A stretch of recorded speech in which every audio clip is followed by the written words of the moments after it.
Setelah semalaman diguyur hujan, alhamdulillah pagi ini cuacanya sangat cerah. Ini tuh sekitar jam 7 pagi, berhubung cuacanya juga sangat panas, jadi aku memutuskan untuk ngejemur pakaian yang aku cuci kemarin. Karena kalau nggak dipindahin semua pakaian aku ke bawah sinar matahari, bisa-bisa baju-baju aku akan bau apek. Dan untuk sekarang ini cuacanya juga lagi tidak menentu banget, kadang hujan, kadang cerah, kadang mendung, kadang lagi cerah-cerahnya terus tiba-tiba malah hujan. Kadang lagi hujan ataupun gerimis terus tiba-tiba malah cerah. Dan pakaian yang sudah dicuci pun gak bisa kering dalam jangka waktu sehari, kadang 2 atau 3 hari baru kering. Nah, bisa dibayangin dong, cucian yang udah berhari-hari dijemur baru kering. Jangankan bajunya mau dipakai untuk beraktivitas seharian, kecium baunya sedikit aja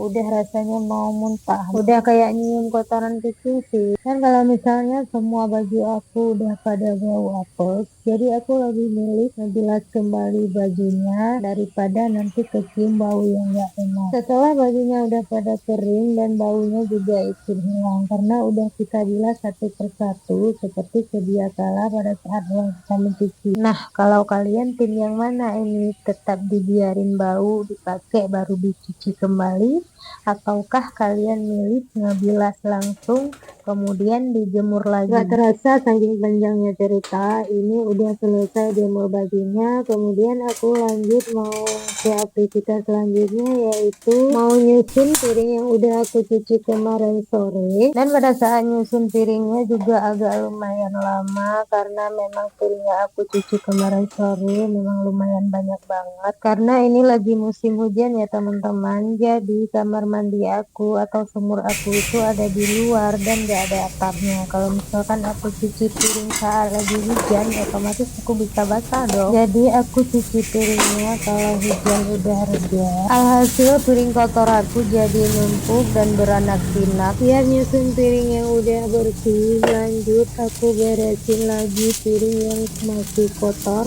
Dan kemudian aku lanjut bikin kopi sebagai minuman wajib yang harus ada tiap pagi. Aku nggak bisa banget ya teman-teman kalau misalkan nggak minum kopi ataupun teh di pagi hari. Nggak tahu kenapa kalau aku nggak minum kopi ataupun teh bagaikan sayur tanpa garam. Begitulah kira-kira teman-teman. Kebetulan airnya juga udah aku panasin di dispenser sebelumnya. Jadi kalau mau bikin kopi tinggal bikin deh, alhasil bisa menghemat gas dong. Oke, jangan lupa kopinya diaduk terlebih dahulu agar gulanya juga larut, dan jangan lupa diseduh. Selesai menikmati secangkir kopi, lanjut memasak untuk sarapan pagi sekaligus makan siang. Ini berasnya aku cuci dulu agar bersih dan kemudian baru dimasak. Ini berasnya aku cuci sampai 3 kali ya teman-teman. Namun yang aku nampakkan di video ini cuma 1 kali bilas, supaya video aku nggak kepanjangan dan kalian juga tidak bosan pada saat menonton. Dan aku masak nasinya juga masih manual, gak pakai Cosmos ataupun rice cooker ya teman-teman, karena aku sendiri gak begitu suka masak nasi dan makan nasi pakai rice cooker. Gak tahu kenapa kalau aku makan nasi yang dimasak dengan Cosmos ataupun rice cooker kayak ada bau-bau listriknya gitu. Kalian ngerasa gitu nggak sih? Makanya aku masak nasi lebih milih ngukus kayak gini pakai dandang daripada pakai Cosmos. Meskipun bisa bikin boros gas pada saat masak nasi, namun bisa bikin nikmat pada saat aku masak. Setelah ngukus nasi, aku mau lanjut goreng telur dadar sebagai pelengkap nasinya. Nanti karena males keluar rumah juga, jadi aku masak aja apa yang ada di rumah sebagai lauk makan siang ataupun sarapan pagi. Ini telur dadarnya udah mateng, jadi aku angkat dulu supaya tidak hangus ataupun gosong. BTW, telur dadar di kampung aku harganya sudah naik jadi 2.500 per satuannya. Gimana nih guys, di tempat kalian harga telurnya naik atau enggak? Dan minyak bekas goreng telur tadi tidak aku buang tapi langsung aja aku mau goreng bawang. Karena minyaknya udah kepanasan banget, akhirnya bawang goreng aku jadi gosong nih teman-teman. Dan minyaknya juga berubah menjadi warna hitam. Meskipun minyaknya udah berubah warnanya menjadi hitam, namun tetap saja aku mau